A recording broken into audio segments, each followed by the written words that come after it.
What is good, everybody? This is your boy Aaron, It's Brian and we got a special guest. that Matter we of do. fact, I think this is maybe his third time. This first time we weren't able to upload it, but this is technically his third time on the show. Returning guest. What's good, Jalen? How you feeling? Feeling good, bro. It's good to be back. Long time overdue, but especially what happened last week. I know I had to get back on the pod to at least talk to my man Brian. At least make sure you're doing okay. Make sure you didn't jump off the bridge or something like that. So it's good to be back. Yeah, I feel like that's a good way to get to the first topic because me and Brian we talked about Michael Parsons in the trade. It's so ironic that the team that Jerry Jones decides to trade Michael Parsons is my team, and it's so funny how me and Brian represent those teams. I'm a Packers fan. Brian's a Cowboys fan. So I was like, we gotta live stream this. I need Brian's reaction because I already know he's pissed. So after a week, Humiliation ritual. yeah, I had to, but I was a I was protective. I wanted to make sure that you were comfortable, that you were able to get all your thoughts. It's like a therapeutic session in a sense. But anywho, after a week, I want to ask Jalen your thoughts on the trade. How do you feel about the trade? Well, where do we start really? I'm just gonna start with Jerry Jones. He has outdone it. He has outdone himself. After the Dak thing where he tagged him twice and they had to pay him top dollar where he really didn't need to do that. And he did that twice with Dak, paying him, dragging it out. Then he did it with CD, have to end up paying. I'm trying to remember who just got paid before. I think it was Jefferson. Joe Jefferson got paid right before him. And then he had to pay more than that. And then when it happened again this summer, when Myles Garrett and TJ Watt got paid, I said, oh, I guess Micah just going to get whatever, a little bit more than that, and that'll be it. And then we kept seeing Jerry Jones on ESPN. He on doing different interviews. When I saw him with Stephen A. Smith, I said, oh, this is just for the show. The documentary came out. Maybe it's just for, selling tickets. Jerry likes spotlight. When I saw that notification that said Packers traded for Micah Parsons, I had to rub my eyes because I thought it was fake. I had to clean my glasses. I said, maybe I'm not reading this right. It's a lot of fake tweets out there. Had to go to different sources. Once it got confirmed, and the funny part about it, you were speaking about being a Packers fan, Brian's a Cowboys fan. 30 minutes before that trade, there was a tweet that came out that said the three remaining teams that wanted Michael Parsons that was really talking to him was the Ravens, the Packers, and the Cardinals. So I was like, oh, maybe. 30 minutes later, that shit was crushed. I said, oh, Jerry did that shit, boy. He really did it because the trade is awful. Just straight up, it's an F for the Cowboys. I'm not even going to sugarcoat it. I'm not going to beat around the bush. If you wanted to trade Micah, sure. You want to get your assets back because you don't want to pay him what he deserves. Sure, whatever. But to trade him because you don't want to talk to his agent because you had a one-on-one conversation with Micah in March? Dude, it's September. What the fuck does that conversation in March got to do with now? So it's not even at that point, the man traded him basically for his ego. And if you're trading people for your ego, are you really caring about winning? You went in front of them fans that night that you did that trade and said, we made that trade so we can stop the run? So you can stop the run? Mm-hmm. Your two corners, the number one you just paid right after trading Micah, both of them are one of the worst man coverage corners in the league last year. So now you have no real pass rush. I mean, well, I guess we'll see what's his name? Donovan Izaraku from Boston College. I guess him and who's y'all bring back? Mozzie Smith. Dante Fowler. That's what I'm thinking of. Mozzie Smith might got to actually do something now because Kenny Clark's he would be doing it on the second unit. That brother is not starting. He gonna play though. He gotta play. Yeah, but I ain't expecting much of anything from him. But I like Kenny Clark. He's not a bad player. But we're if we're using Madden terms, Kenny Clark's like a 85, 80, somewhere in that range. Shit, he ain't no 85. He might be He might 79, 80. 79, 79 or Oh, 80. please. He had a really bad last year. I'm Yo, hoping he was Playing pretty with a mediocre. broken toe or something like that. Yeah, he's playing through injuries. He's 30, so are we assuming he's going to be healthy now? I don't think so. But let's say he is healthy. Even if he's Kenny Clark from maybe 2 seasons ago. Even still, you trade away a future Hall of Famer in his prime.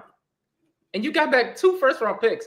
And then when he said that we can use those picks to go get better players, you already had the better players. Just pay them. The 3, like, this is my last like real point about it. The 3 like main on the Dallas side, at least, the 3 main goals for like I feel like a front officer team is to draft, develop, and then keep your good players. I don't know what he's been doing the last few years. Ever since after maybe CD and maybe during Bland, if you're counting him, it's been kind of rough. He doesn't really draft that well. I feel like he's missed on his last few picks. Outside of the Tylers, I guess we'll see what the next Tyler does this year. But outside of them, it's kind of rough. You develop, I guess, but this off season, you didn't really try to fill in the gaps with like good vet pieces. You just took a bunch of old, washed, former first rounders, as someone in our group chat would say, former first rounders, just throw them on the roster, hope they be good. And then you don't keep the talent that you have. Players of Michael Parsons' caliber has come around based on his stats only one more time, and that was Reggie White, because the only other player that got 12 sacks in the first 4 seasons.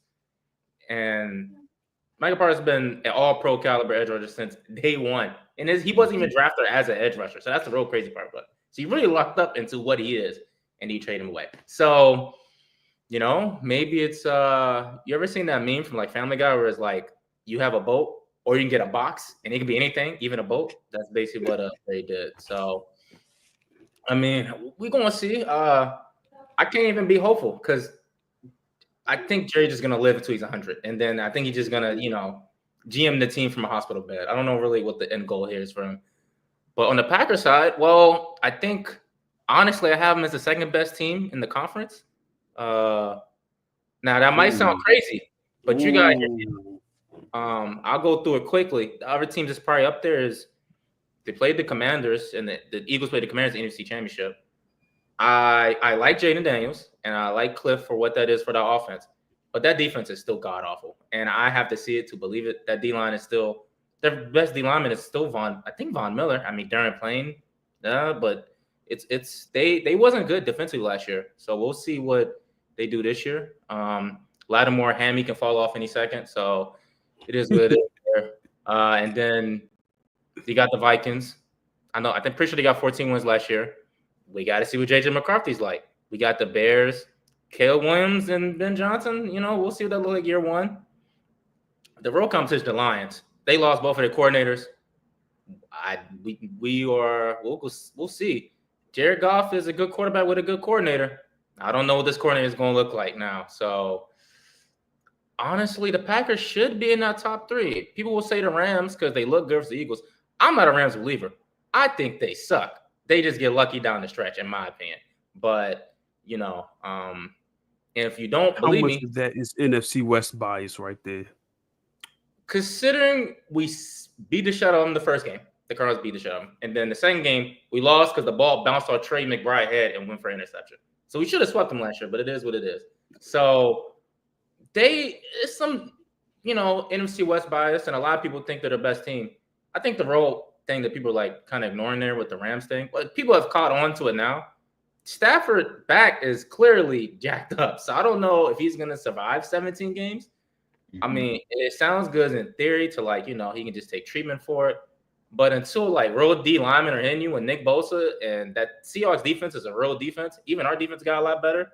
Definitely in the front 7. So we'll see when he's taking a lot of hits. But I think the Packers put him in that window now. So they have at least, I say, the next 3 to 4 years, they should go all in. They don't really have their first-round picks the next 2 years. So, Matthew Golden changed his number 0. So that might give them a championship themselves. That 22 was so ugly. So it's a bunch of wins for the Packers. You got 0, you got 1, and you got Jordan Love, and we'll see where it goes from there. Okay. All right. Well, said a lot there, but I know. so let me ask you I'm this. not Let a me ask you believer. this. Since we're talking about predictions, because me and Brian, we already gave our predictions for who we think is Mhm. going to represent the NFC in the Super Bowl and the AFC in the Super Bowl. I'm curious, what are your two teams? First team in the NFC and second team in the AFC. Who are the two teams that are going to make the Super Bowl? And for context, we both picked the Lions and Ravens, This is like before a the bunch of trade, by the normies. way. Y'all both picked Yeah, the This is Lions. before the trade, by the way. Just yeah, to it let was you before know. the trade. Okay. Would I still would have picked the let me Lions ask, and after the Ravens. trade, would y'all change your pick? Nope, No. I'm not putting them. I can't do it with the Packers. I can't. See, There's too many Jags on offense. I can't. I can't I go. put I my go with the. true faith in them. I'll still go with the Lions because I told somebody, I told a coworker of mine like a Mhm. few days ago after the trade that I still have the Lions. So I'm gonna go with the Lions. Okay. I'll go with mine then. I'm praying that this is the year. The AFC team, I can start with that, is the Ravens. I'm praying that Lamar finally breaks through. He's been doing everything right in the regular season, just in the playoffs. Things get real funky. It's always them and the Bills. They look good all regular season. Plays look silly, but I think the Ravens this is their year. Their defense looks as good as ever been. It was already really good last year. And Lamar get another year in that offense. Derrick Henry, hit almost 2,000 last year. Lamar probably should have won MVP, but we won't get into the politics there surrounding that. Just Lamar just got to continue being Lamar, and they'll be in the playoffs like they were last year. They just got to, win games. So we'll see. So I'm going to go Lamar in the Ravens. But in the NFC, I'm honestly going to go with the Eagles. Boy, it's Courtside View podcast. We got Jalen. But you got to hear me out. I know Okay. they lost some key veterans and all that, but they still got Vic Fangio on defense. I believe in that defense. I think Jalen Carter is going to be on that Chris Jones level this season. He was kind of close last year, honestly, but I believe as long as you got a piece like Jalen Carter, and you still got Saquon, and you still got Dallas Goedert, you still got AJ Brown, you still got Devontae Smith, and Hurts is what he is. He only threw 18 passing touchdowns last year, but we saw in the playoffs Hey man, he's done it he twice gets the now. job done.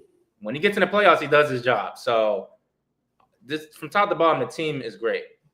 Do I think the Eagles head coach does anything? No, not really. I think he just walks up and down the sidelines, making faces. But until instead of only thing I think that could stop them is maybe injuries. But you can say that for any team. So Yeah. the Saquon one is a little iffy because no running back gets that many touches and is normally healthy next season. So we'll see what it looks like. But assuming health, I'm going with the Eagles and I'm going with the Ravens. Really, we talked about this weeks ago and why. Well, number one, why I don't have the Eagles coming out of the NFC, and I believe it has to do with the offensive line. Landon Dickerson, he's going to play week 1, but if you remember, he got a procedure on his knee, and he's not going to be 100% throughout the year.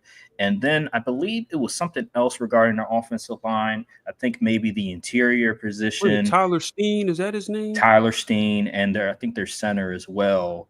So I'm looking at those two positions with Landon Dickerson, and I'm concerned because we all know with the offensive line, look, Jalen Hurts, he's a good quarterback, but when he's being asked to overcome a pretty mediocre offensive line, I don't believe he can consistently throw the football, and I don't believe he can consistently play at a high level if his offensive line is compromised anyway. He's a good player, but let's be honest, he's more of a game manager than a game changer. I'm using the Oh, Cam Lord. terminology now, But that's valid. That's valid. but When it's a the quarterback truth. has 18 passing touchdowns, and I don't know if he threw did he even hit 3,000 yards? Or you might say guess hit it? He didn't He Well, may have. let me look it up. Let me not Yeah, I think give he out may have misinformation. thrown maybe 2,900. Like it was pretty small because they relied heavily on the running game. which Makes sense. You got the best running back in the league, so that's fair. But he had 2903. He didn't hit 3,000. So it's not like he's asked to do a lot. So if injuries happen, and I usually doubt the Eagles O-line. I've done it a few times now. But for somehow, some way, their O-line coach is clearly the greatest ever. And he just makes anything out of anything. Would he make Mekhi Becton a good guard? I said, okay. Clearly. Who was on crack? No, literally. No, literally. So we'll see. You're right though. That is a big concern, especially injuries. If they get pressure up that middle, it's going to be rough. But I do know the tackles though. Those are probably the two best tackle duos in the game. So yeah, they should be good there. My thing is, go right ahead. Defense on the Eagles, like okay, the front four is great. I'm not huge on the Kobe Dean. I think he's a little small and he's lost a step athletically. Jahad Campbell, he could be something, but I'm not really expecting that to be year one. Hold on, you forget somebody. Oh, Zach Bond, he's like that. Oh, come on now. Yeah, I forgot. I forgot they re-signed him.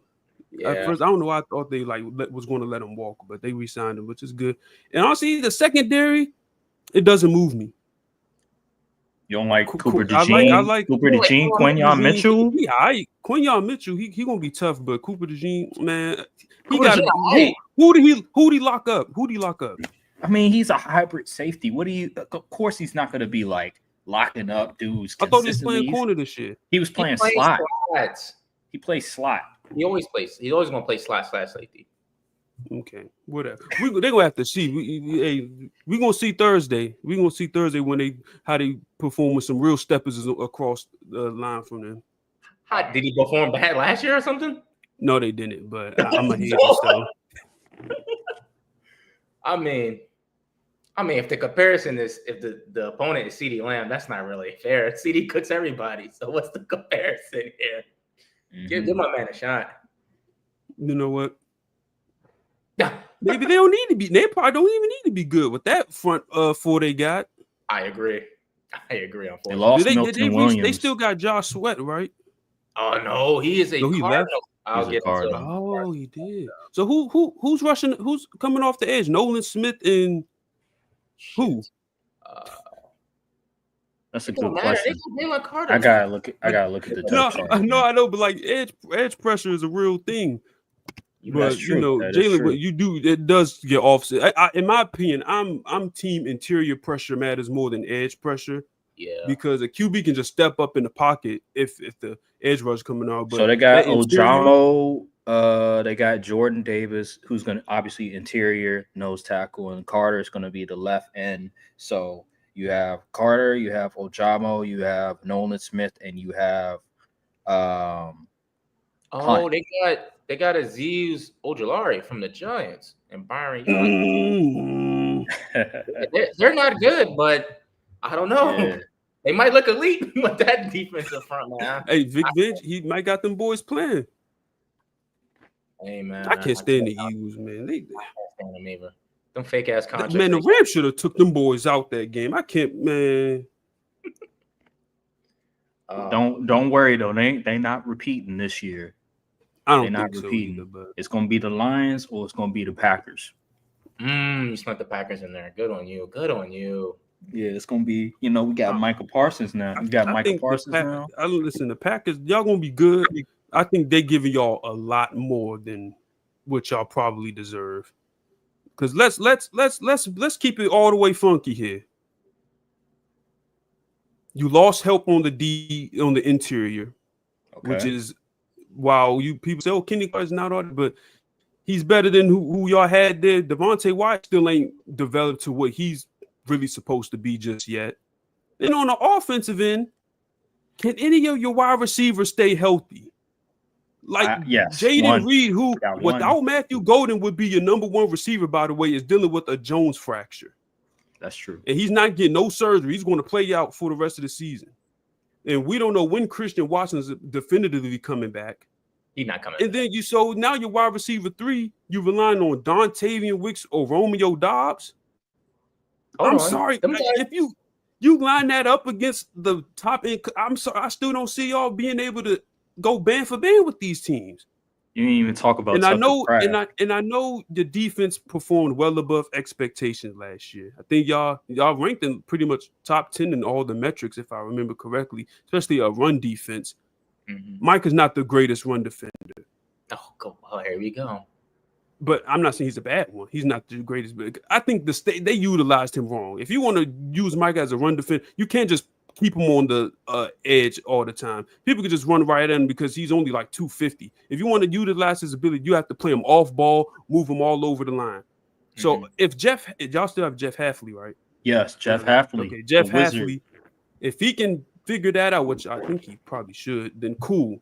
I do like your linebacker core, I must say. I like Edgerrin Cooper and dude from Georgia. Quay Walker ass. Quay Walker. Quay Walker's mid. Georgia bias. He's mid. But Edgerrin Cooper could be worse. He could be worse. Edgerrin Cooper's a dude though. So my thing I'm really keeping my eye on is your secondary. Evan Williams had a good year last year, but now he's like the number one corner on your team. So, well, he's the safety. Williams. Oh my bad. No. It's the other guy. So we have Carrington Valentine, we have Keyshawn Nixon, that's him. Nate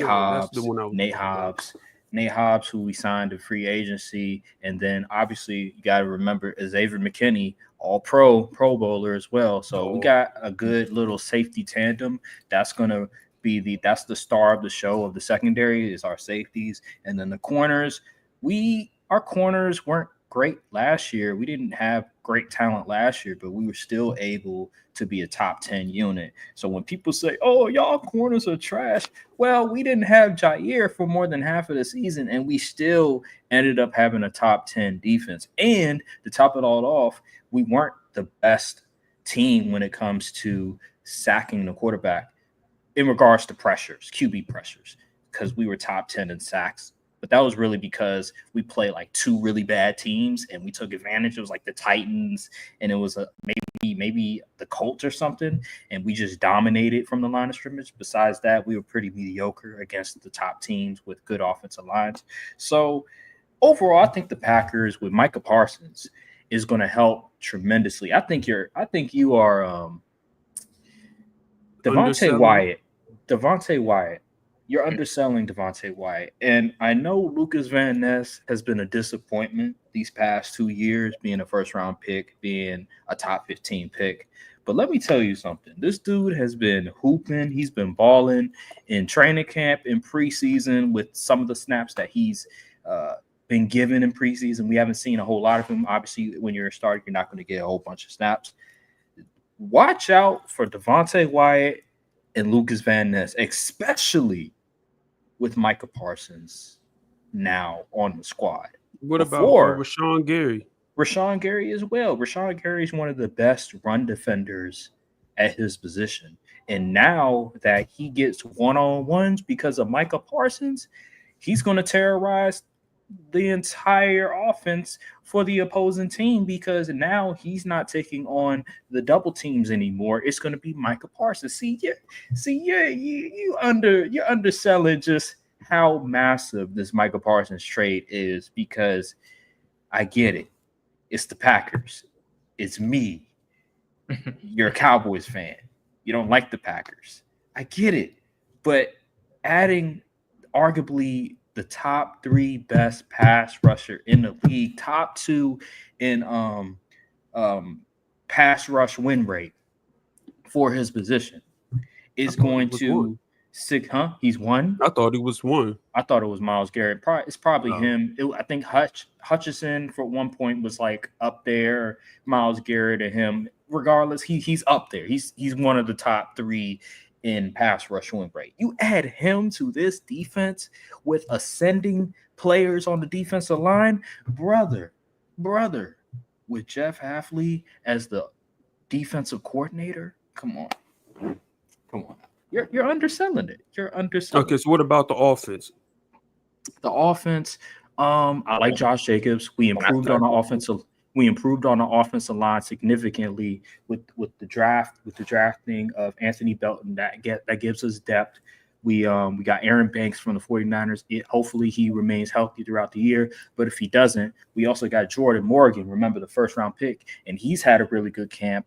We also still have Rasheed Walker, who started last year at left tackle, who was really good, and then Zach Tom, who's one of the best guards in that. I think he a guard, right? Regardless, he's one of the best offensive linemen in the NFL. And then we still have Elton Jenkins playing center. Our offensive line is solidified. The wide receiver position, I understand your concern.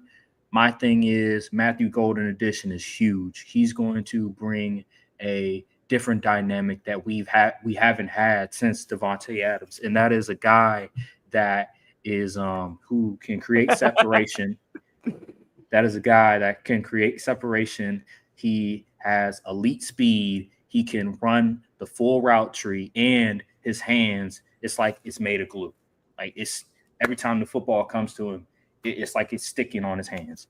So Matthew Golden is going to add a different dynamic to the team that Jordan Love has not had, and that is somebody that he can finally rely on, somebody that's not going to drop the ball almost every time he's targeted, somebody that can track the football when Jordan Love makes one of those little weird looking throws down the field and he underthrows the ball sometimes, or he overthrows the ball sometimes. Matthew Golden is that dude. We saw with Quinn Ewers at Texas. Quinn Ewers, bruh, his arm, he has a noodle arm. We saw what happened. And Matthew Golden was able to make clutch play after clutch play. He was able to get 50-50 balls. Remember in the playoff game, I think it was against Iowa State or Arizona State. Iowa State, I think it was. Brother, he was making so many crazy plays against Georgia. He was making crazy plays. These are elite teams that he's doing this against. What do you think he's going to do with the Packers with a QB that's significantly better than Quinn Ewers, that has a significantly better arm than Quinn Ewers? This dude is going to eat. He's going to feast. He is clearly going to be the wide receiver one for the Packers coming into the season. And Christian Watson will come back eventually, probably towards December. That's my guess. But he's going to come back. And when you add Christian Watson to the fold, another speed guy, a 6'4" guy. It's gonna be a crazy 3 games. What? All right, man. All right, whatever. But I will say I'm concerned for Jaden Reed because I was expecting him to be healthy.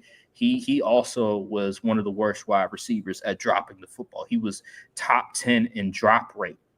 That's not good. Dontavian Wicks. The whole wide receiver core was top 10. I think it was Romeo Doubs, it was Jaden Reed, and it was Dontavian Wicks. They were like all three were like top 20 in drop rate. That's just not good. That is just not good. But guess what? They're not the wide receiver one anymore. It's Matthew Golden. Matthew Golden is the wide receiver one. So guess what? They don't have the expectation of having to live up to being the wide receiver one that Jordan Love is relying on. It's Matthew Golden now. He's the first round pick. He's the savior. He's the guy that when he got drafted, they had this big celebration, fireworks coming out of the air, and he had it was what was the song? It was UGK and Outkast. Yeah, that right there. He has the expectations. Those other guys, they can just chill. They can just chill being a wide receiver 2, wide receiver 3 on the bubble to potentially be a wide receiver 4. I'm good. And then you got Tucker Kraft. Man, get out of here.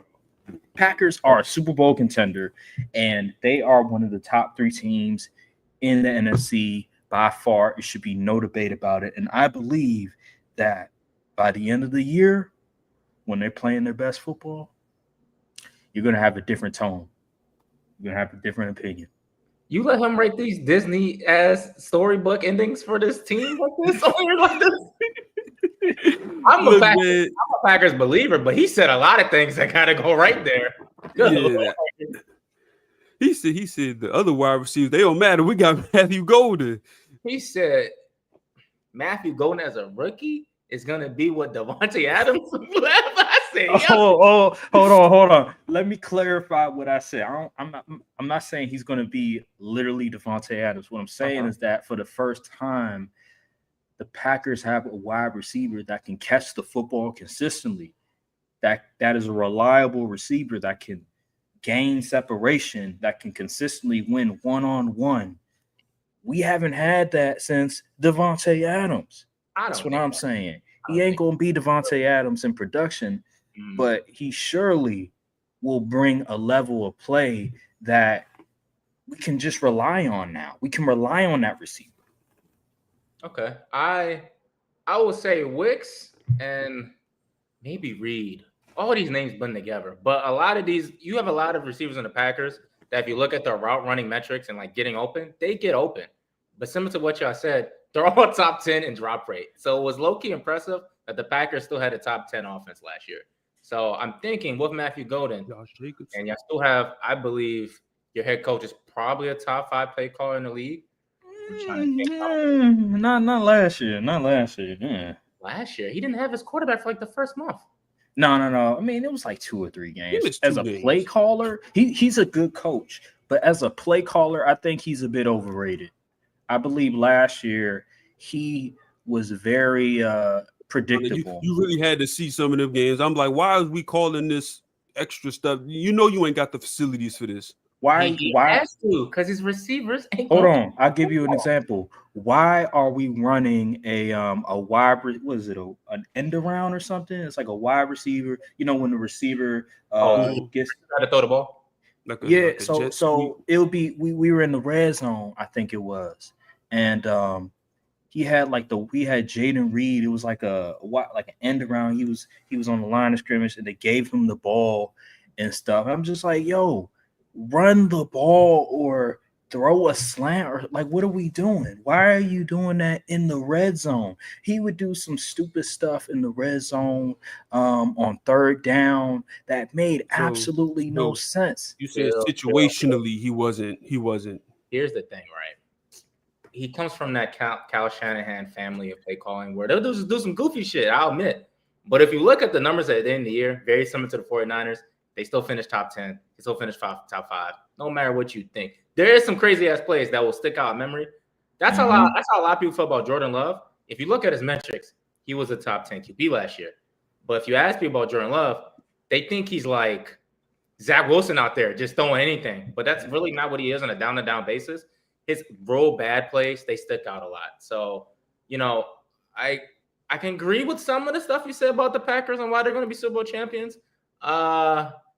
On the other hand, you are expecting a lot back-to-back years out of your secondary.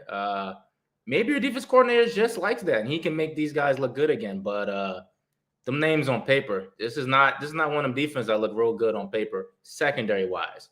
Okay. Safety, yes. Micah Parsons, yes. Edgerrin Cooper, yes. You have guys at each level that are good. But as a whole unit, compared to a lot of other teams in the NFC, it's a little it's a lot, especially in this, cornerback room, receiver room. You're expecting a rookie to, I guess, be a wide receiver 1, get open, make reliable catches. That is not normal for a lot of rookie receivers. I mean, honestly, if Matthew Golden has the same year that Marvin Harrison Jr. had last year, that is a success. 800 yards and 8 touchdowns, that is a success for a rookie. I know Malik Neighbors and Brian Thomas Jr. and Lad McCullers make everybody think all rookies come in like that. That is not normal. That is not the normal wide receiver run for a rookie, to come in and do. So, but at the end of the day, you still got Josh Jacobs, who's the top 5 back in the league, in my opinion. He doesn't get enough love. And then I think Tucker Kraft's going to take a leap. So, top 5. Here's my thing, because you said Marvin Harrison Jr. You're looking at just regular stats, but I'm not looking at regular stats. But like advanced. Don't look at the target numbers. That's different. You got here. I'm gonna get into when we get to the Cardinals stuff, but we did a lot of just like wasted plays, just throwing fade balls and back shoulder fades to Marvin. Well, what was the he had I forgot what the stat was. It was like 56%. Yeah, it was horrendous. I forgot what advanced stat it was, but like it was probably like it could have been like catch rate, honestly, because it probably was catch rate. Yeah, his catch rate was garbage. Wasted targets, just throwing the ball to him, and like he's not really open, but Kyle is trusting him to make a play, And if the timing's not perfectly there, because he's a rookie, it's just not going to work. And then the Bills, that was basically a wasted game. He was running like 18 miles per hour when he normally can run 21. He's a rookie. You know what I'm saying? I'm saying the same thing for Matthew Dillon, though. Expecting a rookie to come in and be that guy, it's kind of rare. Even the rookies last year, they were technically on bad teams outside of Ladd. So, but this is a good team, and if Matthew Golden, if his catch rate is like 70%, if it's like the same as like Malik Neighbors, and he has similar stats to Marvin Harrison Jr., I think that's a win. It comes down to the catch rate. It comes down to average depth of target as well. Because Marvin Harrison Jr. was like top 5 in like average depth of target, I think it was. Like he was pretty high in that. So it all comes down to that to me. What do you do with those stats? Like, what are you doing? Is it just waste? Is it just wasted stats? Are you just putting up empty stats, or are these meaningful stats? And if he puts up those numbers, but they amount to wins, they amount to winning football, then yeah, that's a success. But if it's like what happened to Marvin Harrison Jr. last year, then no, I don't want that to happen. I don't want him to have a 50-something% catch rate. I don't want that to happen. It better be like in the 69s or 65, like close to Malik Neighbors level. Fortunately, okay, I got a question here. Fortunately for you, Jordan Love is better than Kyler Murray, and your offensive coordinator is better than ours. So I think they'll look better on paper, on the field, than what we had going on. Do you think the Packers? This is going to tie in. Do you think the Packers could make the Super Bowl if prime Chris Godwin was the number 1 receiver? Prime Chris Godwin was the number 1 receiver. Absolutely. Yeah. Chris Godwin, the last year he had with Jameis Winston, where he had like 1,300 yards, I think it was. Yes, absolutely. He was good that last year with Jameis. You know what I think? He was good last year before he got hurt. Yeah, he actually was. He actually was. I like Matthew Golden. I don't think he's a bona fide number 1. I think he's a high end 2. But you can make that work if you get another guy to pair. Like, I honestly think a good pairing with a Matthew Golden would be like a Jawan Jennings type player, wide receiver. I feel like that would be a good 1-2 combo. You could definitely win with that. I still think y'all are like one solid option away from really giving up on being that favorite. What happened? We giving up on Romeo Doubs? He's done. Oh. Did he ever get started? You saw that preseason game? You saw the preseason game? I did not see any Packers. Bro, the first one. He was hooping? No, he literally like the first target, he dropped the pass. It's over. Never mind then. I tried to give a man some. Crazy is like the Packers, they're gonna be good. I like y'all won 11 games last year. See, the thing with y'all got to lock in them division games, man. Like for real, you can't be dropping 5 division games this year. Yeah. That's a fact. Y'all got to at least get the 3-3 in the division. I honestly think y'all could go 4-2. I think y'all should sweep the Bears because the Bears. But it's the Bears though. Y'all should be able to sweep the Vikings too. On it, I don't think JJ McCarthy cut like that year 1. Brian Flores definitely is. He is. He definitely is. It ain't that. Evan O'Connell as actually, well. no. Sweep is crazy. Split with them. You should be at least able to split. Split with the Lions. Split with the Vikings. Sweep the Bears. You good? That's what I'm looking at. Yeah. For sure. Yeah. All right, you know what? Vikings OC on defense. You know what? I don't want to spend too much time on the Packers because, we still got much more to talk about. I want to talk about. Let's get to the Cowboys versus Eagles predictions. What we think is going to transpire in that game because we got a football game this Thursday, first football game of the year, and I'm excited. I don't know about y'all. I'm excited. I am excited, even all things considered, because I'm just happy to see football back. But as far as this matchup here, I ain't scared. Okay. Listen, here's what I think. Here's my thing. The whole Michael Parsons trade is bad. It's a bad look. It's a very bad look. But I don't think this trade or that trade affected the game plan for the season. I feel like they was always going to have to outscore their opponent week in and week out because that defense it has pretty big holes, especially in the run defensive department. I still think they're going to have to go band for band every week, and it's going all the wins are going to fall on the offense, specifically Dak's shoulders. So I think this will be a high-scoring game. And by high scoring, I mean for the Eagles, then, Eagles don't give up a whole lot of points. I'd probably say it's probably about a 28-30 type range game. And it's going to be much cleaner than the week 1 game, like, because we ain't got to deal with that slippery field in Brazil or whatever. But it's going to be some good. I say Quan may have 200 yards, but CD will have 125. So, no, I knew the spread. No, that's not happening. I'm telling you this right now. Why not? I'm telling you because it's week 1. This is going to be just like what happened last year. I think it was week 1. That would have been a high scoring game if it wasn't for folks slipping all over the field. This is what's going to happen. It's going to be a struggle. The offenses are going to struggle. It's going to be a relatively low game. My guess is probably maybe a 27-20 game, maybe even a 27-20 game. Wait. So who do you have winning? I ain't say the score was going to be 28-30. I said the winning team, the top team will probably have around 20 or so. Okay. So you have the Eagles winning, I'm assuming. Yeah, I do have the Eagles winning, but I do have the Cowboys covering. So you have the Cowboys scoring 20? Yeah. Okay. If they don't, that game is going to be ugly if they don't get at least I think the Eagles win by 2 touchdowns. I think it's 27-14. Oh, okay. All right. I know we all listen. Let's not forget what Ford does to them NFC East teams. Like, let's not forget that simple fact right there. Them games is always going to be close if he's on the field. Hold on. You cannot. Besides that year in 2020. No, that's when Dak broke his ankle. Dak record is good versus NFC East, correct? That's because he played against Daniel Jones, Carson Wentz, Taylor Heineke, Jalen Hurts before all them boys got on the team. Let's be a little more serious here. Let's use context for that record.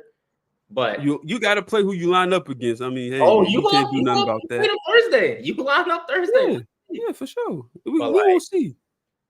I think in terms of the Micah trade not changing the game plan, I think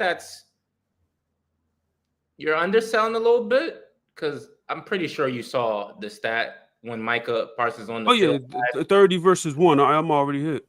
Yeah, EPA, best defense in the league when Micah's on the field. When he's off, you guys are the worst. You guys are going to get blown out Thursday. I'm going to be honest with you. Maybe that's why the NFL take y'all money year in and year out. Y'all thinking 31-14. Does that sound good? That is insane. 31 points? That is insane. The spread of the game is 7.5. And don't home team get 3 points? Come on now. The home team gets 3 points. Come on now. Are y'all covering that spread? 7.5? Yes, they're covering 7.5. I think it's a double-digit game. I think Eagles at least win by 10 points. That's my guess. That's my prediction. I mean, I guess we'll see the run defense day one. See, Jerry said. I'm already expecting Saquon to put up 25 fantasy points, but if Saquon put up 25 fantasy points, how y'all win close? How is that? They chunk plays. We gonna get the ball right back. I'm just going shootout. You're gonna get a shootout. The league's best defense from last year. Listen, I got a lot of faith in my QB at this point. That's all I got in this team because everything else is not looking great. You don't believe in Javonte Williams, Jaden Blue, and Miles Sanders? I gotta believe it. I gotta see it to believe it. And what about the offensive line? I'd be lucky if they get 4 yards of carry. What about the offensive line? I mean, Tyler Booker, y'all drafted Tyler Booker, but he's a rookie. You comfortable with Tyler Booker in this situation? They're gonna put Jalen Carter right over him. I think he's gonna be all right. He probably ain't gonna win the matchup, like the overall matchup, but as long as you ain't out there getting killed. All right, man. All right. I don't see it, bro. All right, okay. Listen, trust me. My Wait, record last year speaks volumes. didn't Please somebody believe get me on injured? this. Didn't somebody get injured not too long ago? I forget who it was. Tyler, what's his name? Guyton? Tyler, huh? Tell us what they get Tyler hurt. Guyton? Oh, Huh? Tyler Guyton? Yeah. Is he They back? say he's on track to come back Thursday. He's been full participant in practice, so we shall see. But he wasn't good last year. Was he? Wasn't he not? He wasn't. He honestly was. He was getting benched and all kind of stuff. But they said over camp he's been much improved until he got hurt. And then that, Ooh, yeah, it's not looking too good, bro. It's not looking too good. Listen, my main concern is Terrence Steele. If he ain't getting his life together this year, it's really over. You're depending on Terrence Steele? You should already expect him to not be good.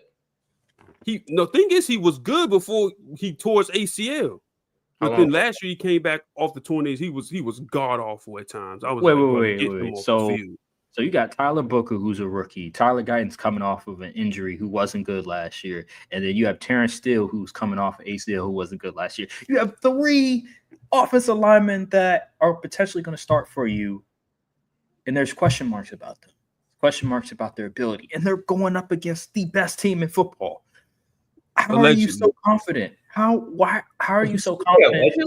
Allegedly the best team in football. The Ravens, we don't play the Ravens this year, thankfully. How are you so confident? Hanging a banner on Thursday. Huh? They're hanging a banner on Thursday. The banner is getting hung up for them. That's what's up. So y'all can't run the ball.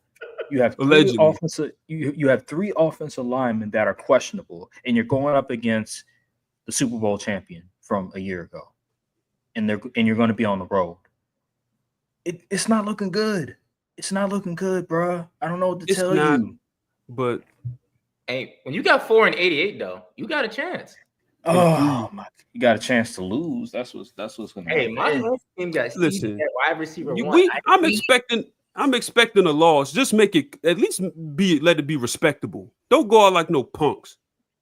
I don't want to see y'all getting punked all over the field. I don't want to see none of that quitting foolishness from CD, even though he ain't do that at all last year. He had every right to, but I don't want to see none of that weak culture crap I've been used to seeing these past ever. So long as you go out there and just fight, just play some clean ball, man. Please. The only way at least show something is slightly different. The only way I could see the Cowboys staying in the game is if the game is just like a slugfest. Both offenses just look terrible. It has to be something like that. It got to start storming. Like the ball got to get slippery. The field gets blown up in the third quarter. It got to be some shenanigans going on between both teams. Like they look really rusty, and both offenses, they haven't had enough time in the preseason. The narrative. Oh, they should have played more in the preseason. This is why you play preseason games. Stuff like that needs to exist in order for me to believe that the Cowboys will make it interesting. If not, then I just see Eagles winning by 10+ points. This very much could be one of those sloppy games because I don't think any of their starters for both teams played in the preseason at all. No, you might be right. You might be right. Yeah, you're absolutely right. Okay. Well, I think that'll do it for This is why I'm anti-division games week 1 in the first place, because it's not even going to be like the best ball. Like division games should be reserved from week 5 and after. It's going to be pretty good ball. I can guarantee that. It's good promotion, though. It's good promotion for the league. It's good. I wish the NBA would do that. Oh, don't get you started on the NBA stuff. Yeah, don't get me started on that. That's a whole nother NBA, whole other subject in itself. Let's go to the rest of the games for week 1, which I'm excited to talk about. We got so many great matchups, so many division games.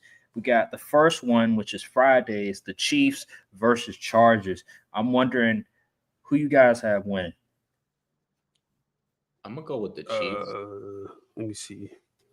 You looking at the injury reports? Friday? It's Friday. I said Friday. Yeah. On YouTube? YouTube TV. And, you got I like Harbaugh, and I like Justin Herbert, but that Chargers defense has Benjamin St. Juice on it. And I just Emmanuel Forbes starting, by the way. Who's starting? Oh no, that's the Rams. That's the Rams. Not the No, Rams. wait. Emmanuel Forbes really starting though? For the Rams? That's what they saying. Wow. Oh, that's bad. That's really bad. The Chargers, though, I like the Chargers. I need Omarion Hampton to get at least 2 touchdowns. But the Chiefs is a different breed. When was last time the Chargers even beat the Chiefs? Pat Mahomes, they got plenty of reps in the preseason, and I don't think they're going to be much rusty at all. Yeah, I got the Chiefs, and I think they covered the 3.5. I have the Chiefs as well. Is Rasheed right?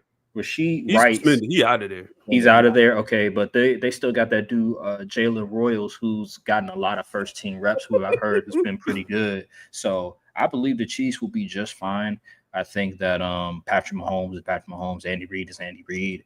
I believe they want to come out up the gate gunning, especially since what happened in the Super Bowl. So they probably want to make a point that, hey, we're still the Kansas City Chiefs. We're still the team to beat. It's not the Philadelphia Eagles. Everybody is counting us out. So I believe they're going to want to make a statement. I know I sound like one of them media people on ESPN right now, but I do believe, given their experience, given just the expectation and the fact that they lost last year in the fashion that they did, I believe the Chiefs, they got the Chargers this game. They've had their number for many, many years. So, and I believe it'll be a close game. I do think it'll be a close game, but like we all know with Justin Herbert against the Chiefs in close games, generally goes the other way. Generally, the Chiefs benefit the most from Justin Herbert and his lack thereof. Or it's one of his teammates makes a mistake, and now we're like, oh, see, Justin Herbert, it's not his fault. You got to play the hypothetical game.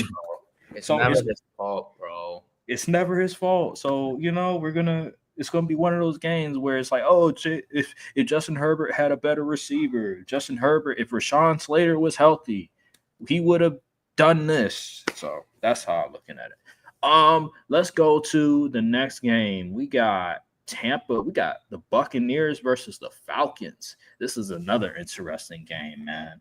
2 rivals in the NFC South, but I'm going to go with Tampa Bay. I just think Tampa Bay is clearly the best team in the NFC South. Yeah, I agree. So close. Yeah, that is interesting. I think the Falcons are home, so they get the 3 points. Yeah. Okay. Yeah, I'm also going with the Bucks cover. Yeah. The Falcons, I mean, offense should be better. We saw Michael Penix last year, but his 3 games versus some of the 3 worst defenses in the league. So I need to see him versus real competition, and I could tell you the Bucks defense will give him a real test. So we'll see what they look like.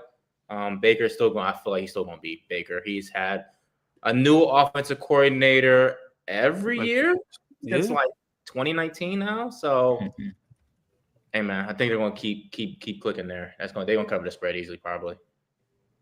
Yeah, I think the Bucks, man, with Emeka Egbuka, he's going to be a star for them, given Chris Godwin and him coming back from injury. I just think Emeka Egbuka, he's going to be a star in that offense. And then you got Bucky Irvin, man. Bucky Irvin, that's my dog, bro. Love Bucky Irvin. And you still got Rachaad White and all them other dudes. So yeah, man. Give me the Bucks. Let's go to the next game. Cincinnati Bengals versus the Cleveland Browns. Now, in normal circumstances, we think, man, Cincinnati should win this game. But in recent history, ever since Joe Burrow has come in the league, Browns have had their number for a lot of games. So I don't know. I'll still go with the Bengals because the Browns are just, God, like it's looking muddy out there. It's looking really muddy, even with David Njoku and Jerry Jeudy. All of a sudden, he's become a decent receiver. I still like the Cincinnati Bengals, regardless of how bad their defense is. Hey, they brought back Trey Hendrickson and they drafted Shamar Stewart. Maybe that can help them. I like they said Shamar Stewart was looking good. Yeah, I like the Bengals in this matchup. Yeah, I'm going to Bengals too. Simply because I know how weird they get when they play the Browns, and the fact that Denzel Ward, he low-key be having Jamar Chase and Alcatraz. Like I'll be like, ooh. So I'm gonna take the Bengals, but they don't cover 4.5 points. I want to say this could be like a real close game, and the Browns cover the spread. And I think about who their quarterback is, and I think about that whole team situation. The other Joe. You said what? The other Joe. Yeah, they got a lot going on there. They didn't even. I don't think they signed Junkins yet. I think he's looking for still a free agent. So I don't even know who the starting running back going to be. I think Jerome Ford. God bless, and I like Jerry Judy, but outside of him, I don't know. Who? Jerry Judy was hooping last year. No, he was. He was dropping passes, but hey, I think like 300 of his yards came from like one game, but it is what it is there. Yeah, I'm gonna go with the Bengals. I'm believing Joe in them, and just pray that they can get enough defensive plays. Honestly, Myles Garrett, it's really the defense that's really like, solid. Yeah, I'm hoping that because how bad the Browns should be on offense in theory, they'll get enough stops just for the Bengals. Now for the rest of the singles, the Bengals might have to just pray that Joe Burrow turns into G's like he did last year. But I feel like we tried this again already. But I guess they ran it back, so we'll see. I'm going. We got to get that MVP campaign started early. Big facts. This is a game that I will not be watching, and that is the Dolphins versus the Colts. Got Daniel Jones versus Tua. The Colts are an interesting team because they have a lot of talent. It's just the quarterback situation is god awful. While with the Miami Dolphins, they have just a Tyreek Hill problem, and they've dealt with a lot of injuries. And they also traded away, Jalen Ramsey? They got back their guy that they drafted, Minka Fitzpatrick. They also gave away Jonnu Smith, I believe. I think they also may have traded away a pick, maybe. But regardless, this one, I think it's in Indianapolis. I think Indianapolis is home. I'll probably go with the Colts. I think the Colts are just too talented. In Miami, it's just something about Miami I just don't like. They're soft. Their back end, their corners. Like who are their corners? Like seriously. And that is a good question. I have no idea. Storm Duck. I know he's won this thing. Storm Duck. Storm Duck. It's not a name I made up. I promise. I know he that's a real dude, but. Like their D line is pretty solid because they drafted the dude out of Penn State last year, and then they drafted what's his name? I thought Chop was hurt. Chop. Oh, he got hurt. He was. No, it says he's I don't know if he's injured, but I'm looking at the roster. It says he's healthy. Oh, okay. Chop Robinson's healthy, and then they drafted another defensive lineman who's really good, and then they still have a couple of other pieces. Kenneth Grant. They got good. They're good up front. It's just everywhere else just stinks. Their corners are Storm Duck, Rasul Douglas. Okay, he was ass last year. Jason Marshall Jr., who's a rookie. Yeah, it's pretty bad. Yeah, it's fifth round rookie, by the way. I'm going Colts. In this situation. They're too good. Their defense is actually underrated. I'm going to go Colts. I think Daniel Jones will do just enough to not completely blow the game open. So just get a ball to Jonathan Taylor and hit Tyler Warren on a 5-yard comeback. That's all you got to do. I'm going to go. It's going to sound crazy, but I'm going to go with the Dolphins. It's not ridiculous, honestly. That's not ridiculous. And not because the Colts are a bad team or I think they're a bad franchise. Just it didn't really matter. I'm going to pick against the Colts every week because either way, Daniel Jones is going out there. I think he's awful. Anthony Richardson at some point will probably come back out there at some point this season. I think he's god-awful. So either way, I'm going to pick against the Colts every week. They'll probably win some games just because the coaching staff isn't awful, but I feel bad for them. I don't think they're going to survive this year. So it is what it is there. I'm going to go with the Dolphins. Tua was good last year when he played. If he survives this game, I think they win. Crazy I have to say that, but that's what it is for Tua at this point. So I'm going to believe in Tua, Tyreek, and and Waddle. If they lose this game, Mike McDonald might get fired like halfway through the year. So Mike McDaniel, yeah. You forgot to mention Achan, like Achan. there's a reason why I didn't mention him. No. Oh, I think the injury concern is completely overblown. It is. You think so? Yes. All right, well, let's move on to let's go rapid fire because these two games, who cares about these two games? It's the Panthers versus the Jacksonville Jaguars. Two bad teams. I'm probably just going to go with the home team in this situation. I'll go with the Jacksonville Jaguars just for the simple fact you got Travis Hunter and then you got a new head coach in Liam Cohen. I think that offense is going to be very dynamic because of Liam Cohen, and that running game is going to be just significantly better. So give me the Jacksonville Jaguars. Yeah, I'm going Jags too. I like the Panthers, but I believe Ted is still dealing with a hamstring injury or something like that, or calf. It was one of them two. In your rookie wide receiver you drafted in the top 10 dealing with that week 1, not ideal. I think Liam Cohen is a really good coach, and we're gonna see. But I do got Jacksonville. I feel like they a little more put together. I'll say the least. Yeah, and I don't think they cover 3.5. I think Cam Little will hit a game-winning field goal.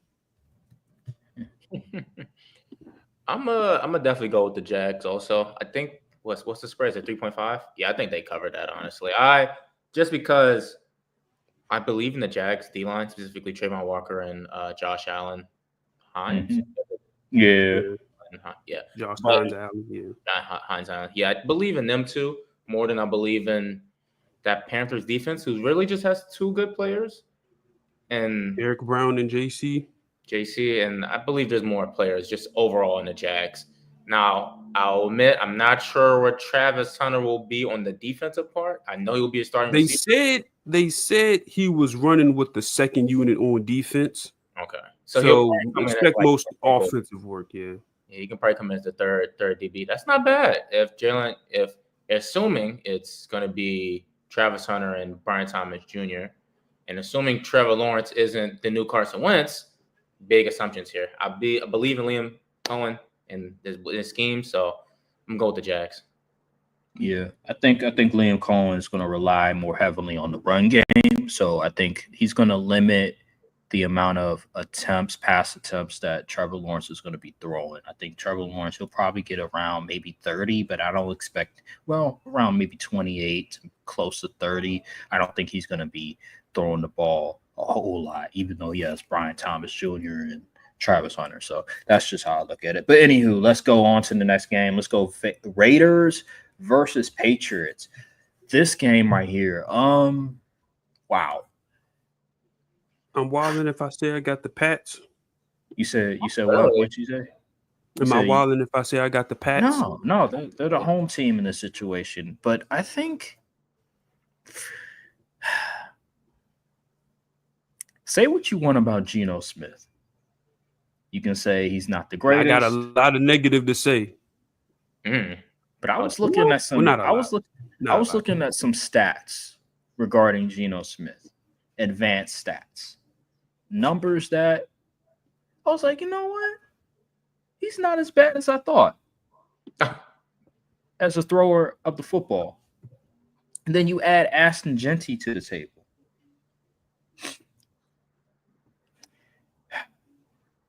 But I'm going to go with the New England Patriots, though. They're the home team. He didn't even elaborate on the stats. He just said, yeah, I saw some stats. I'm still going with the Patriots. I just saw the stats. I'm going with the New England Patriots, though, for the simple fact that they brought in Josh McDaniels, who's a really good offensive coordinator. And I believe they'll improve because of that. And you got to remember, they brought in some free agents that's going to help them on defense and on offense. So I like the Patriots in this scenario with Stephon Diggs, and then you bring in Milton Williams. Those are two huge signings for this team. And you bring in a new offensive coordinator. I don't expect Drake May to have a terrible sophomore year. I think Drake May is going to be better than what he was. Although I ain't gonna lie, I heard some things in training camp and preseason. It's been a bit rocky for that offense, but I believe they'll get it together against the Raiders because the Raiders defense is garbage. Raiders defense is garbage. So I think the Patriots they'll be ready to go. They got more dudes. They got more dudes. Simple. I'm gonna go with the Raiders. Honestly, I know Gino probably is underrated just due to the circumstances that he had to deal with in Seattle. I know a lot of people say, "Oh, he had DK, he had Tyler, he had JSN." That whole line was god awful, and it's been god awful since probably the Seahawks won the Super Bowl. So it's been bad for a long time. And Gino was still probably one of the most accurate QBs in the league. He was. He did throw some boneheaded picks, but they weren't inaccurate. They got right to the other team on time. So, I believe in a combination of Gino just working in the offense, bringing in Chip Kelly, who just ran the national championship offense for Ohio State, bringing in, I'm forgetting his name already. It's Pete all Carroll. good. Pete Carroll, yeah. Because their former head coach, who's now offense coordinator for the Patriots, that's failed multiple times now building a locker room. I don't know how he keeps getting hired. This is like some type of scheme. He goes away, he stinks it up, he comes back to the Patriots. He goes away, he stinks it up, comes back to the Patriots. How he does this twice now is impressive. But, I believe in the Raiders. These are both kind of like top-heavy teams. If you look at the depth for a lot of these teams, it's not a real deep team. The Patriots basically blew their whole draft class from last year outside of Drake May.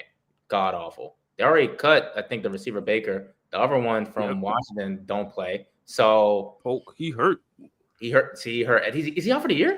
His shoulder. I think. Yeah, I think his shoulder's done. So I mean, it's a real. The vets I like. I like the vets they brought in. I like Carson Davis. I like Christian Gonzalez. But they just cut Jabril Peppers, so I don't know who's playing safety. The other Kyle Duggar and traded him. So I don't know if they traded Kyle Duggar. They said they was trying to. I don't know if he's a starter now. I don't know what that situation. It's the Raiders, man. They beating the Raiders. Come on, man. Arrow, you don't have faith in Pete. Oh my God, bro. They don't have to. What about Mike Vrabel? Like Mike Vrabel isn't no slouch. Like he's a decent coach, although he can be a bit aggressive, especially against the media. But I don't think it's gonna be. I was looking at some stats on Geno Smith, and you're talking about most accurate, which is correct because when you look at his bad throw percentage, he's at the top in terms of quarterbacks that he's at the top in terms of like the least like amount of bad throws. And then on target percentage, he's at the top as well. So like, yeah, he's one of the more accurate QBs, but I just don't think it's going to be enough. They don't have enough talent, even with the coaching being Pete Carroll and Chip Kelly and stuff. Brock Bowers not moving. Patriots are starting Kayvon Chase on in Big 25. He's a guy. Here's a guy. He can.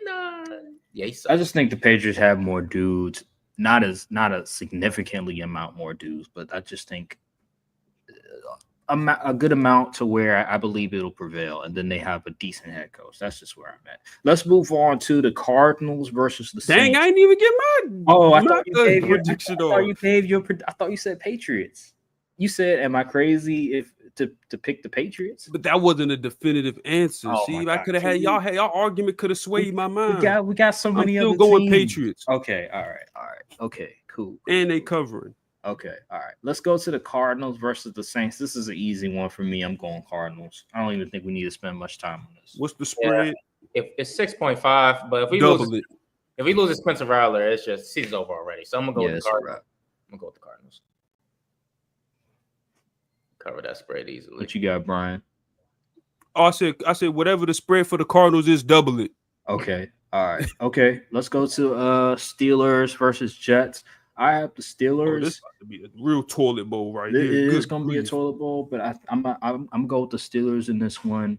Although their offense isn't the greatest, I just think defensively they're just too good. And the Jets have Justin Fields as the starting QB, and all they have is Garrett. Well, he has Garrett Wilson and a bunch of Jags to throw to. So give me that. And then Breece Hall, I'm not the biggest believer in Breece Hall. You know, he won me my fantasy in 2023, but he's not the same Breece Hall for 2023. So I'm not a believer. So give me the Steelers in this scenario. Okay. I get what you're saying. I think the Steelers are going to have a phenomenal defense this year. But that offense, brother, outside of DK Metcalf, they got Jalen Warren running back one. He's tough. That's true. Tough to watch last year, yeah, but that offense is inspiring nothing. We got Arthur Smith calling plays. We already at a red flag. We got Calvin Austin as a wide receiver too. That's another red flag. Man, you got Jalen Warren, the lead running back. That is another red flag. And you got 41-year-old Aaron Rodgers high on ketamine or whatever he be taking over there commanding the off. I'm sorry. I low key. I'm going Jets. I'm sorry. I'm going Jets. Okay. All right. I mean, their offense hasn't been good how long since Le'Veon Bell left them? And I mean, come on now. Like, the offense has been anemic for past 5 years. Like, this isn't new information. They still win 10 games. They still have a winning record. So I don't see even with Kenny Pickett, they still won games. So it's like Mason Rudolph was out there, quarterback, winning games. It would look real crazy at times, but Mike Tomlin finds a way. There is teams that the Steelers will definitely lose on their schedule for sure. The Jets is not one of those teams because Justin Fields sucks, and I've been saying that since day one. And people in this Fields FC, it's over. Fields FC, Philly FC, it's over. Hey, Garrett Wilson fan club too is over. I don't know about that. I said Garrett Wilson. I meant not Garrett Wilson. Not Garrett Wilson. Not Garrett Wilson. Have a CeeDee Lamb type impact. I meant Zach Wilson. I meant Zach Wilson. Excuse me. Not you. Jalen. Garrett Wilson. He said Garrett Wilson was going to have a CeeDee Lamb type impact. He can. He just got nobody throwing him the ball. All right. All right. You know, I'm switching my pick to the Steelers. I've been convinced. Okay. I forgot this is the Jets we are talking about here. So we all had the Steelers in it. We all had the Steelers, right? Yeah. Yes. All right, cool. Let's move on to the Giants versus Commanders. The Commanders are at home in this scenario. Division game. So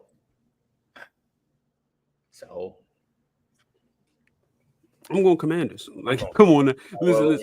I do think the Giants defense is going to be very stout this year. Like Abdul Carter, Brian Burns, Dexter Lawrence. But that secondary, boy, stinky. Yeah, it stinks. It's stinky. That linebacker is stinky too. Okay, I'm gonna go with the Commanders. I'm going Commanders in this one. You was really considering the Russell Wilson versus Jaden Daniels.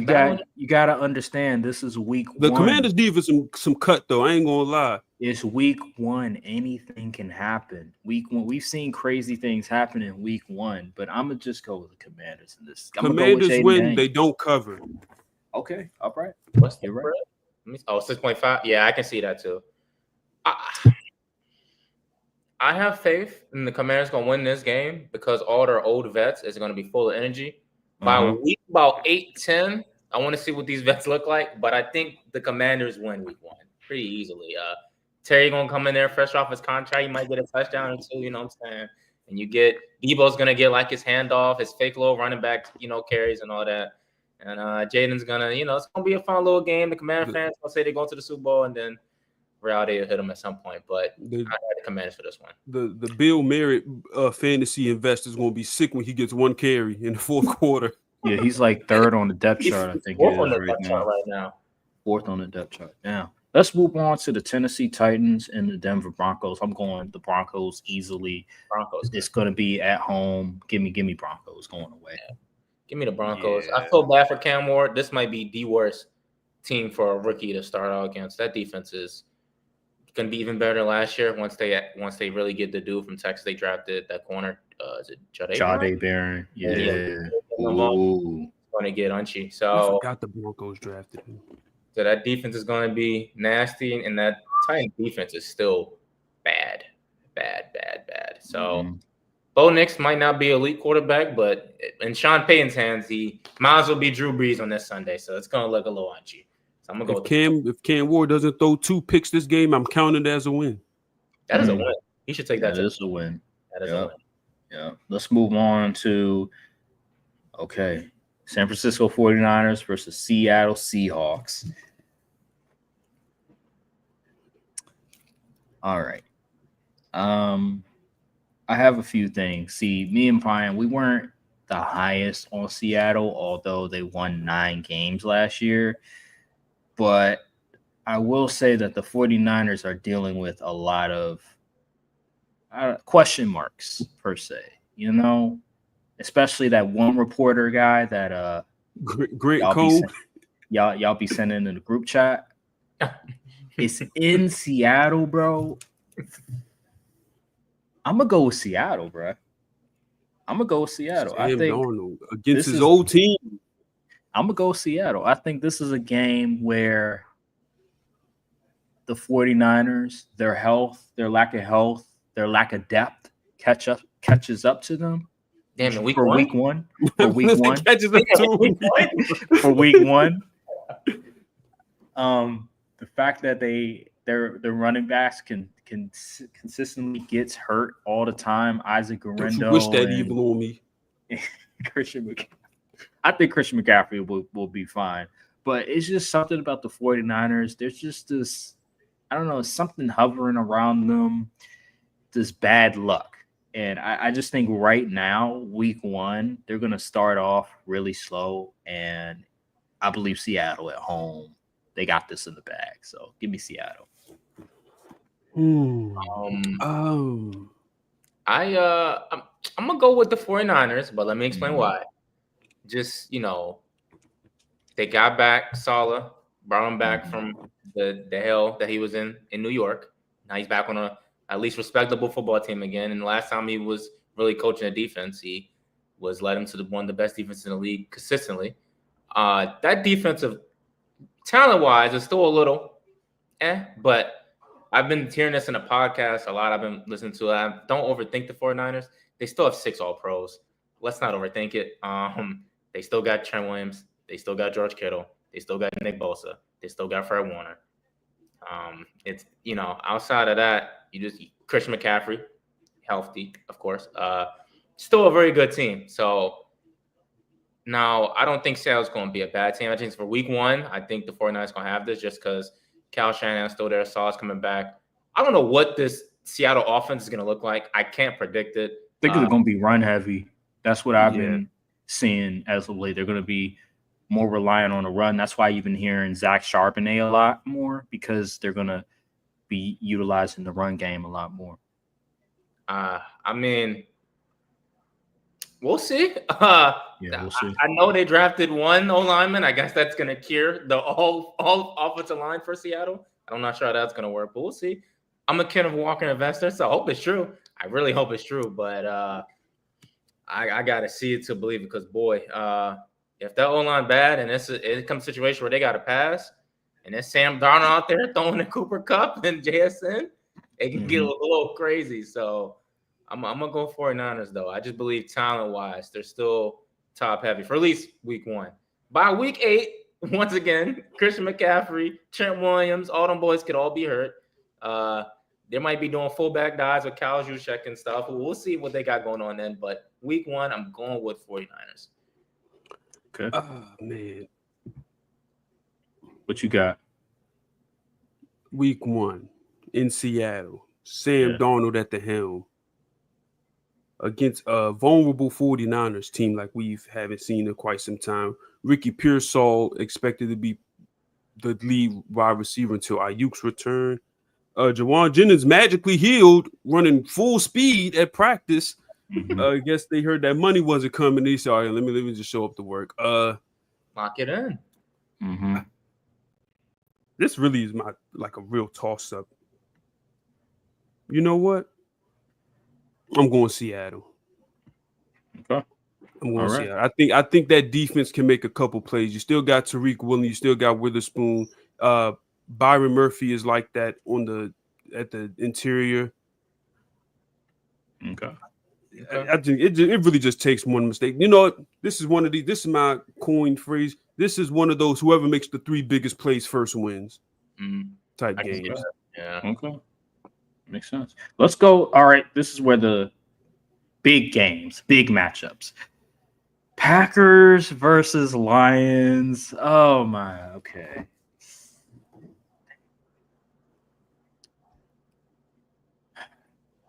So Micah's going to play, which is good. It's against the Lions. We're at home, which is good. 4:00 window, CBS, big trade. See, CBS games and NFC matchups on CBS. By the way, I know I hate it. I hate it so much. I don't know how they do that. I'm gonna go. Since while you thinking, I'm gonna give you a little insight here. Okay. No. I don't. I want to go. I'm giving my pick real quick because I don't want to be swayed. I want this to be authentic. Really, I want it to be from me alone. Just do it. You know you want to. Give me the Packers. Give me the Packers. give me the Packers week 1. Give me the Packers. Here's my thing with Detroit. 2 of their best defensive players are coming back from significant injuries. I'm concerned that they're going to be rusty when they come back. And then you still have the secondary. They did get Reed, which he's okay, but he's not the greatest. DJ Reed is okay. Yeah, he's okay. If he's okay, what is your cut on the tape, please? Cut on the he's tape. Okay. Oh my goodness. He's not elite. He's not elite or anything like that. He's a solid corner. He's a decent corner, but I don't think that solves their cornerback problem. He was a Pro Bowler last year. Not last year, but I'm just going off of last season. I'm not talking about 2 years ago. 2 years ago, he was a dude. Even Sauce Garner didn't look good last year. Yeah. He was all 2 years previously. But we were just talking about Kenny Clark and how he had a bad year. Why can't I do the same thing with DJ Reed? Anywho, I do think, and by the way, didn't Carlton Davis was on the Lions last year? Was he or was DJ Reed just took his spot basically. Carlton Davis was actually pretty decent. If you look at PFF, he was actually pretty decent for them. But anywho, I just think that with Terrion Arnold as the cornerback on the opposite side, I'm a bit worried. I ain't gonna lie. That secondary, even though they had 2. You worried about Terrion Arnold? Yes. He stinks. That's what I'm saying. Oh, you say you're concerned for the I'm concerned for the secondary because you have Terrion Arnold and DJ Reed, he's a decent corner, but he didn't play on the level like how he was in 2023. So I'm a bit concerned. And then you have Hutchinson and you have McNeil, I think it is, coming back from those injuries. I don't know. I'm concerned. And then you have the new defensive coordinator, new offensive coordinator. I just think it's a lot of change. It's going to be a lot of things that they are going to have to get together throughout the season. Week 1, I just like the Packers. They still have the same coach, offensive coordinator, defensive coordinator. All they changed was really Micah Parsons coming into the fold, and then they drafted Matthew Golden. It's not a whole lot that they need to adjust to. And they played in the preseason. A lot of the players played in the preseason. So I like the Packers. I think they'll be ready week 1 at home. So what if they say, okay, now we know that Micah Parsons is dealing with a bad back. He better not line up over Penei Sewell, because if you do, we're just going to run to that side of the field all game. Okay. All right. Well, I know one thing. The center and I believe it's the right guard for the Detroit Lions, they better be locked in, because I saw the stats. I saw the PFF grade. It's not good. They better be locked in, because Micah Parsons, Devontae Wyatt, Lucas Van Ness, those boys are coming. Devontae Wyatt. You didn't even say Rashawn Gary. Why are you naming these other mid guys? Name the good players at least. Come on.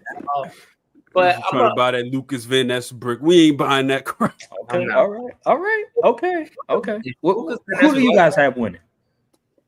You want to go, Brian? I'll go. Yeah, I still got the Lions. They just got so many dudes, especially on offense. If this comes down to a band for band off, I'm trusting the Lions before the Packers, respectfully, even with the new offensive scheme coordinator. I don't think the philosophy is going to change that much, because the offensive coordinator promoted was literally like groomed in that system. So it should be not pretty much a seamless transition. So I'm gonna go with the Lions here. Yeah, I'm gonna also go with the Lions. Similar to what Brian said, the play calling won't look too different. Of course, it won't have the Ben Johnson special plays that he just brings out of nowhere and shit. But on a down basis, we know that Gibbs and Montgomery's going to get that ball. We know Amon-Ra and Jameis is going to get their deep shots and, slot targets. They still got Sam Laporta. Jared Goff has gotten better every year. Now, like I said earlier, he might be good if that play calling is still similar. So, defense, I mean, I feel like they've got, in my opinion, 2 all-pros at safeties with Kirby Joseph and Brian Branch. The corners is left to be determined. I like Reed. He's a stable veteran. I think Turner Arnold's kind of ass. So, but we'll see how ass he is, because on the other end, the Packers receivers are also ass. So it might cancel out. So, I think it's really come down who can stop the run. And I believe in the Lions being able to stop the run. I believe they have the mentality to do it, especially in the interior. And I believe Hutch is a better run defender than Micah is. I'll say that at least. And Gibbs is just, I think he's really going to take over as running back 1 this year. That's my prediction, to say that now. We'll see. I think the offense is going to run through him, especially now that Ben Johnson is kind of gone. So I'm going to go with the Lions. Okay. That's fair. What about you, Brian? Did you pick your team? Oh, you already did. Yeah, I picked the Lions. Okay. All right. Let's move on real quick. Let's go to the Texans versus the Rams. The Rams are at home. The Texans Will don't Johnson have might kill Matt Stafford. I ain't gonna lie. Yeah, here's the thing. The Texans don't have a running game, and their offensive line is a little shaky. But they have a new offensive coordinator who I've heard great things about. Me and Brian, we talked about it a little bit, and how the offensive coordinator is going to allow CJ Stroud more freedom to change things up in the line of scrimmage. So now CJ Stroud doesn't feel like he's handcuffed in any way. So I like that. Nico Collins, I believe he's going to have another really good season. Hopefully he stays healthy. And then that defense, especially the pass rush, is one of the best in the NFL. And then you have one of the top 2 corners in the NFL, Brian's guy from LSU. But, man, this is tough. This is really tough. I think I'm going to go with the Rams, although Matthew Stafford is banged up. The Rams are loaded. This team right here, they're at home. Kyron Williams, offensive line is okay. It can be shaky at times, but I think it'll be able to hold up this game. And then you got Devontae Adams and you got Puka Nacua. Like, come on, man.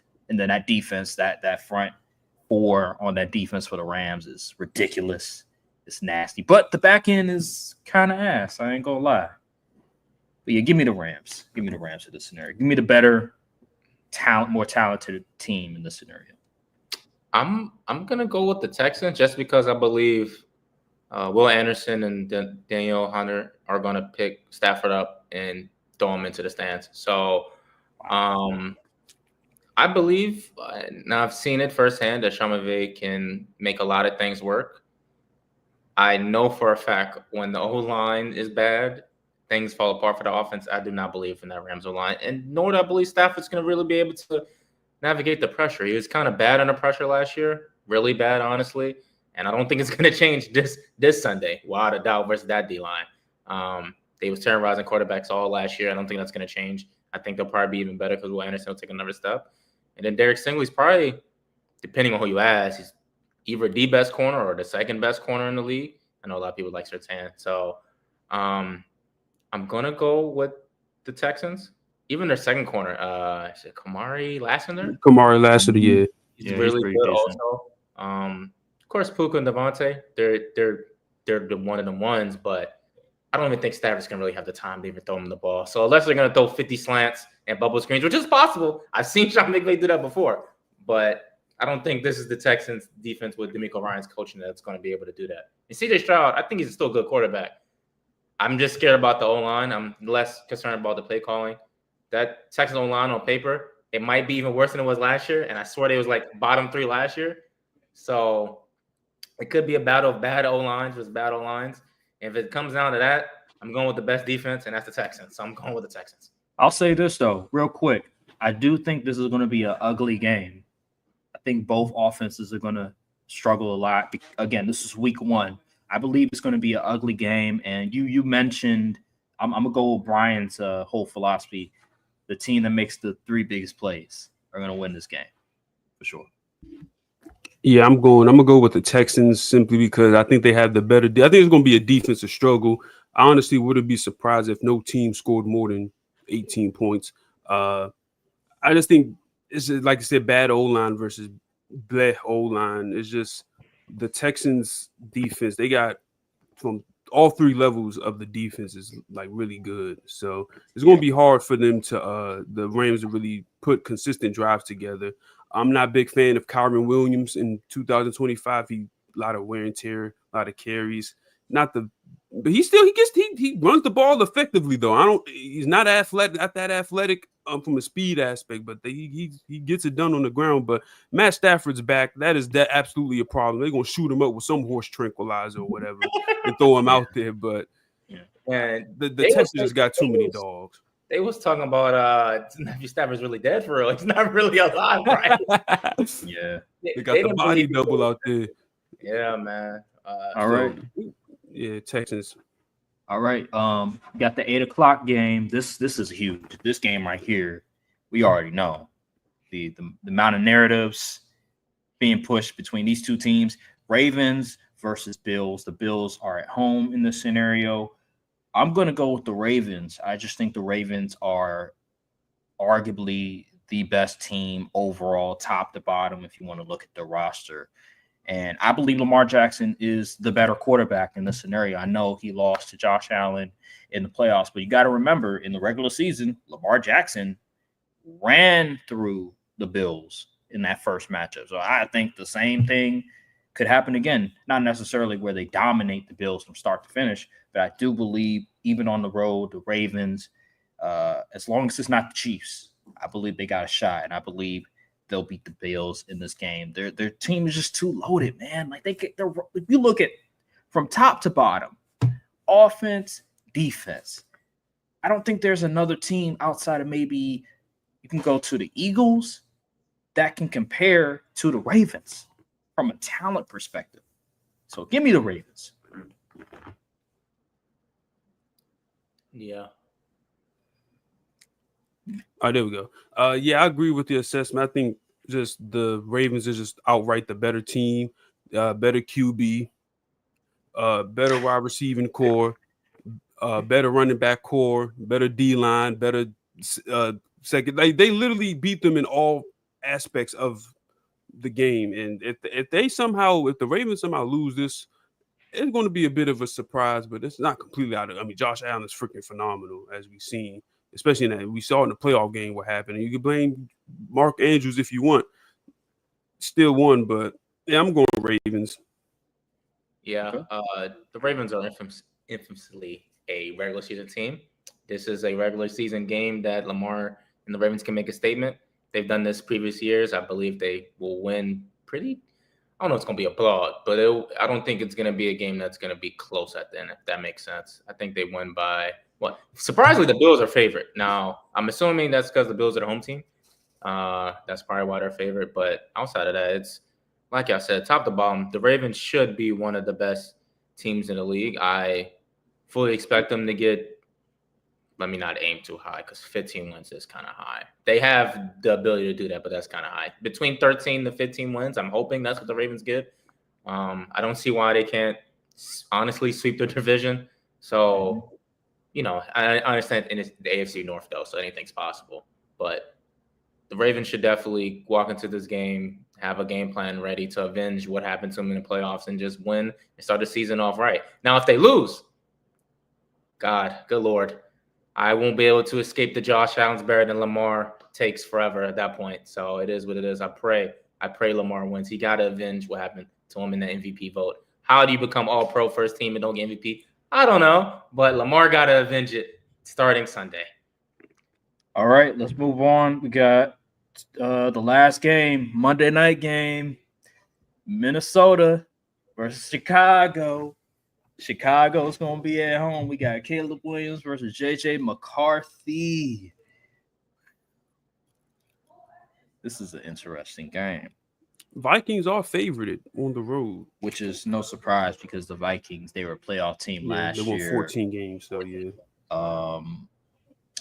I'm going to go with the Vikings. It's going to be a sloppy game. I can already tell. I'm going with the Vikings this game. Here's why. I think the Vikings, from a talent perspective, is better. They're the more experienced team. JJ McCarthy, this is his first go round. Don't get me wrong. I understand that.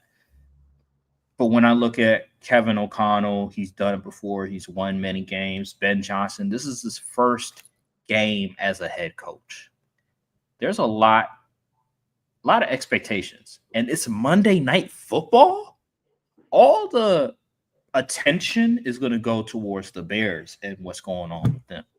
I just think the pressure, Monday Night Football, I believe the Vikings, veteran savvy team, they won before, they know how to win. I'm going with the Vikings. I just think the better team, the more veteran savvy team is going to win. Isn't it not kind of crazy that the Vikings QB first game that starting is on Monday Night Football though? I know, right? It's weird. It's a weird thing, but I'm just not ready to be comfortable enough to assume that the Bears can now compete against a team like the Vikings, even with the rookie QB on the other side.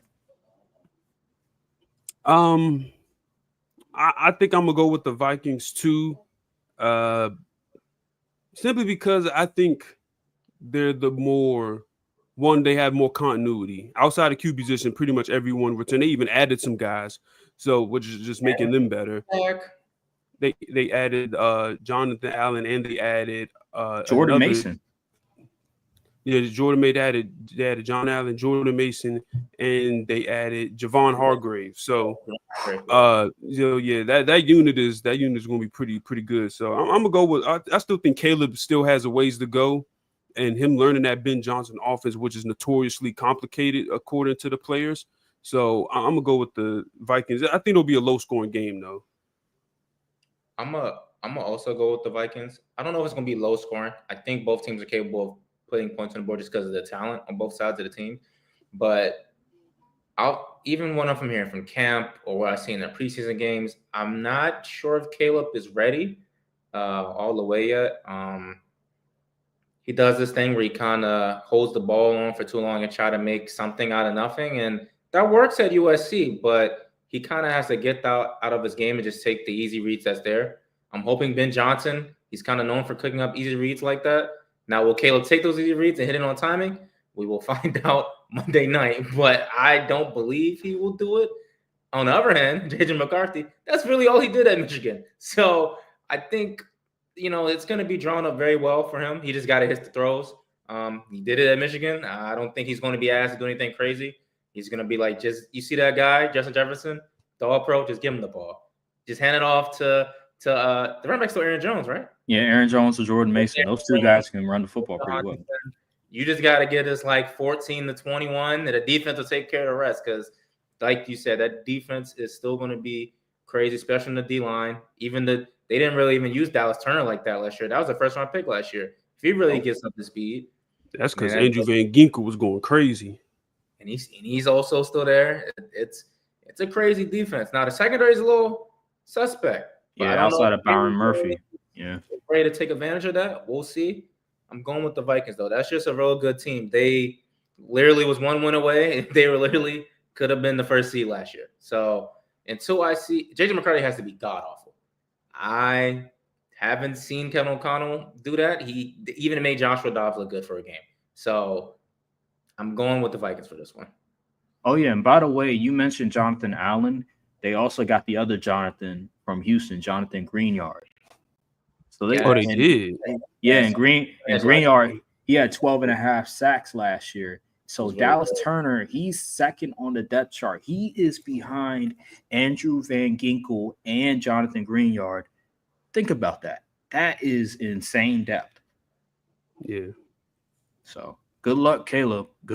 It's a good thing they upgraded the offensive line because he's going to need it with those pass rushers. Caleb always ends up in these primetime games versus really, really good D-lines. That game versus last year with the Texans, it still haunts me the way he was doing it. Beat the fuck up, man. Look, CJ said after that game, man, that picture of him and Caleb Williams, man, that was sad. Hopefully, if I see a picture like that, JJ McCarthy talking to Caleb Williams like that for this game, I'm gonna feel so bad. I'm gonna feel so bad, bro. But I believe Caleb is gonna at least look better. This game will be competitive, but I got the Vikings taking it in the end. All right. Who's the spread? Real quick, Jalen, your Cardinals, real quick. Mm-hmm. Are they going to make the playoffs? Or this is a playoff team this year? All right, here's my quick, serious prediction. Answer your question. I say yes. I believe they either make the wild card or win the division by maybe like one game. I think all the teams in the division will probably get 8 to 11 wins. Basically, what happened last year. The division was really, really close all the way to the end. We led the division out of the bye break.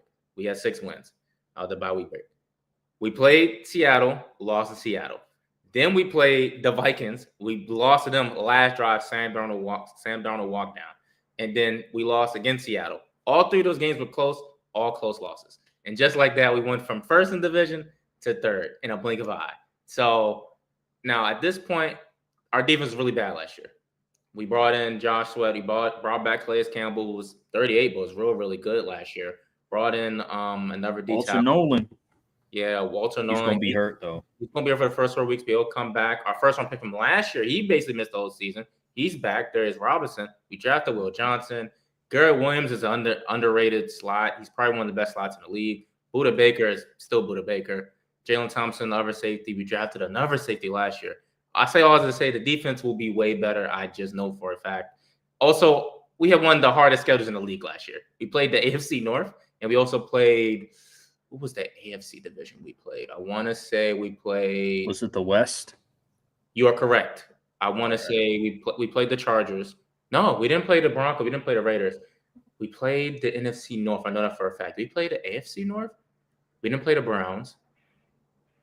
We didn't play the – did we play the AFC East? Did we play the Jet? Hold on. Now I'm about to look at the schedule from last year. But I say all that to say our schedule is way easier than last year. We had like a top 3 most difficult schedule. I think we're like bottom 5 this year.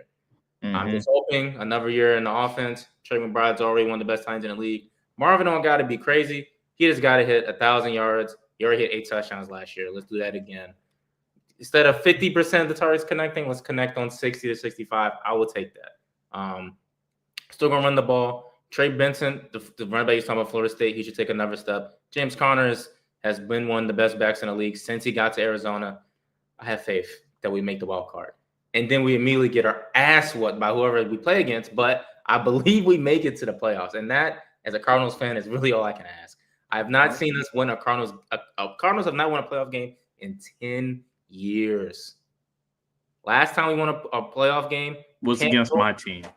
Yes, was versus the Packers. And then the very next week, because Carson Palmer fucked his shoulder up and his hand up, that game was the Packers. We got our ass whooped by Cam Newton, and he was dancing in the end zone.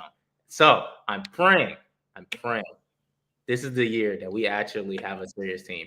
That 2021 team that had D-Hop and JJ, that was not a serious team because D-Hop did not play in that playoff game, and JJ Watt had a bionic arm at the end. So I'm praying this is a serious team.